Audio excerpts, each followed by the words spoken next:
Si vous arrivez à une fourche sur la route, prenez-la. Merci pour ces sages paroles, Yogi Berra. Cependant, si tu vois une fourchette tordue dans ta porte, ce n'est pas bon signe. Les cambrioleurs se servent de ces fourchettes comme d'outils qui les aident à déverrouiller les portes de l'extérieur. Ils plient les deux dents du milieu. Puis ils coincent la fourchette entre la porte et son cadre au niveau de la serrure. Lorsque la fourchette pénètre à l'intérieur, ces deux dents s'accrochent au verrou.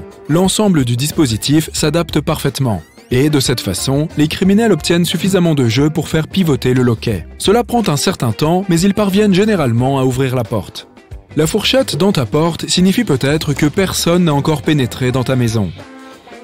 Mais il prévoit bel et bien d'entrer, peut-être quand tu iras te coucher. Le pire, c'est que tu ne remarqueras presque rien d'étrange si tu regardes la porte de l'intérieur pendant que cette fourchette est en place. Les criminels façonnent ces fourchettes de la même manière qu'un râteau de crochetage. Si tu connais un peu les outils que les gens utilisent pour forcer les serrures, tu sais peut-être que l'on peut utiliser un râteau pour aligner les goupilles sur le dessus d'une serrure. De cette façon, une clé anglaise peut facilement la forcer et l'ouvrir. Si tu as déjà eu quelques déconvenues avec des cambrioleurs, fais attention. Tu pourrais croire qu'ils ne visiteront pas deux fois la même maison parce que c'est trop risqué. Mais en réalité, ils reviennent souvent plusieurs fois dans les mêmes domiciles. Par exemple, ils peuvent venir chercher les choses qu'ils n'ont pas réussi à prendre la première fois. De plus, ils connaissent déjà la maison, ce qui leur fait gagner du temps. Par ailleurs, les propriétaires ont peut-être déjà remplacé les affaires que les cambrioleurs avaient prises. Et souvent, ces remplacements peuvent même être de meilleure qualité que les articles dérobés une première fois. L'une des façons de protéger tes objets de valeur des voleurs est de coller une clé de rechange sous le paillasson. Mais elle ne doit pas être celle qui ouvre quelque chose d'important dans ta maison. Il y a eu de multiples cas où les voleurs se dirigeaient vers la porte et regardaient sous le paillasson, qui est l'un des premiers endroits qu'ils vérifient, et essayaient sans succès de prendre la clé. Ils ne tardent pas à reculer, à regarder autour d'eux pour voir si quelqu'un les observe et à partir. Peut-être pensent-ils que c'est une sorte de farce ou encore un piège. Ils n'essaieraient même pas de trouver un autre moyen d'entrer dans la maison tant ce scénario leur semble bizarre.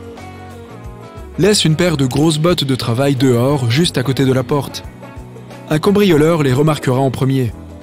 À moins qu'ils ne te connaissent bien ou qu'ils soient sûrs que tu n'es pas là, ils reculeront probablement. Ces bottes leur indiquent en gros que quelqu'un se trouve à la maison en ce moment. Et il pourrait s'agir d'un homme grand et costaud qui serait tout à fait prêt à défendre sa maison. Si tu n'as pas envie de ranger ta chambre, voici une bonne excuse que tu peux utiliser. Les cambrioleurs ont tendance à éviter les lieux en pagaille. Ils estiment probablement que rien de précieux ne peut s'y trouver. Tu utilises probablement un butoir de porte pour empêcher les portes de se fermer toutes seules, non? Mais quand tu le places derrière une porte qui s'ouvre vers l'intérieur, il devient un outil plutôt utile qui ne permettra à personne d'ouvrir la porte depuis l'extérieur. Ouais, pas même s'ils peuvent tourner la poignée de la porte. Et c'est un excellent moyen de sécuriser ta maison, au cas où la serrure de ta porte serait cassée par exemple. Mais ce n'est qu'une des méthodes à employer, car un intrus peut finir par s'attaquer au butoir de la porte s'il décide d'insister assez longtemps. Envisage également une chaise solide. Tu peux l'incliner de façon à ce que le haut de la chaise passe sous la poignée de la porte tandis que les pieds sont ancrés dans le sol. De cette façon, tu crées une certaine pression entre le plancher et la porte qui l'empêche de s'ouvrir. De plus, le dos de la chaise peut facilement bloquer les poignées de porte à levier pour que personne ne parvienne à les pousser vers le bas. Cela peut ne pas fonctionner aussi bien s'il est possible de tourner ta poignée vers le haut pour ouvrir la porte. Dans ce cas, tu peux prendre une corde ou une ceinture et attacher la poignée directement à la chaise. Pense à installer des fenêtres en verre feuilleté. Les fenêtres ordinaires, qui sont en verre de sécurité ou en verre trempé, se brisent généralement en éclats lorsque tu les frappes. Il est donc facile pour un intrus de pénétrer dans ta maison très rapidement. Les fenêtres feuilletées se brisent, mais elles ne volent pas en morceaux, car il y a une couche de plastique qui maintient les éclats ensemble. Au moins, cela empêchera un cambrioleur de pratiquer une ouverture par laquelle il pourra s'introduire. Et si la fenêtre est difficile à casser, les voleurs sont plus susceptibles d'abandonner et de partir. Les vitres laminées sont 2 fois plus chères que les fenêtres standards à double vitrage. Si c'est trop cher pour toi, tu peux faire appel à un professionnel pour installer un film laminé pour verre sur les vitres que tu possèdes déjà. Le film de sécurité est encore moins cher. Il se base sur le même principe, mais ce n'est pas aussi efficace. Une autre astuce pour te protéger de quelqu'un qui s'introduit dans ta maison. Essaye de ne pas révéler où tu es sur les réseaux sociaux avant d'être rentré chez toi. Si quelqu'un a l'intention de s'introduire dans ta maison, il attendra certainement une occasion de le faire quand tu ne seras pas là. Et si tu publies des messages sur l'excellent moment que tu passes lors d'une fête ou sur tes merveilleuses vacances, cela pourrait être un signe pour eux que personne n'est à la maison. Vérifie toujours qui tu laisses entrer dans le bâtiment ou dans ton domicile. Certaines personnes font simplement confiance à quiconque se présente à leur porte. En gardant cela à l'esprit, si un étranger vient et se présente comme un vendeur, essaye de t'assurer de son identité. Ne lui laisse pas savoir où se trouvent tes objets de valeur et fais attention aux questions qu'il pose. De même, si tu autorises quelqu'un à entrer chez toi, ne lui laisse pas savoir que tu es seul. Fais semblant que quelqu'un dort dans la chambre, même s'il n'y a vraiment personne dans la maison à part toi. Essaye de trouver de bons endroits pour cacher tes objets de valeur. Évite ta chambre, surtout sous le lit, dans le placard ou dans d'autres endroits que la plupart des criminels ont tendance à privilégier. Choisis peut-être une cachette inhabituelle dans ta cuisine. Pourquoi ne pas faire un trou dans le mur et le recouvrir d'un tableau?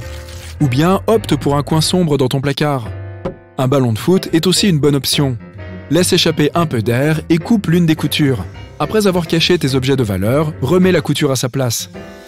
Si tu assembles un meuble, ajoute un faux fond ou un dessus creux. Mettons que tu sois en train d'assembler une commode. Place un morceau de contreplaqué de 5 mm juste au fond du tiroir supérieur. Puis installe une charnière de piano sur le dessus. Tada! Tu as ta cachette secrète!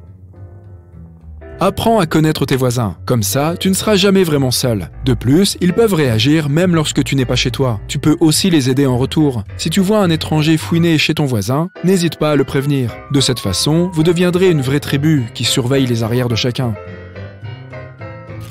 Achète un coffre-fort, et même procure-t'en plusieurs, chacun plus petit que le précédent. Place-les dans un endroit évident, celui que les cambrioleurs fouilleront en premier, comme ta chambre par exemple.